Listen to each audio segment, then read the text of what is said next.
बिस्मिल्लाहिर्रहमानिर्रहीम। अस्सलाम वालेकुम रहमतुल्लाहि व बरकातुहू। कैसे हैं व्यूवर्स? मैं उम्मीद करती हूँ कि आप सब खैरियत से होंगे। फर्स्ट ऑफ ऑल तो व्यूवर्स, मेरी आप सबसे रिक्वेस्ट है कि आप मेरे इस चैनल को लाइक करें, सब्सक्राइब करें, ताकि मेरी आने वाली वीडियोस आप तक जल्द अज जल्द पहुँच सकें। आज मैं आपसे जिस मेडिसिन के बारे में बात करूँगी वो है रूटाग्रेजुलेनस।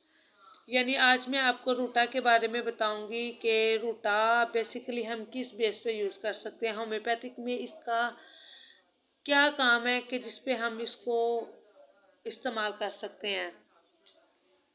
बेसिकली इस दवा का ताल्लुक तो इन अद्वियात से है जो चोटों में इस्तेमाल होती है, लेकिन खुदा की शान है कि हर एक दवा का असर अपनी खास खसूसियत रखता है। मसलन जिल्द और अज़लात में चोट के लिए आर्निका दवा है, इसी तरह हड्डियों में चोट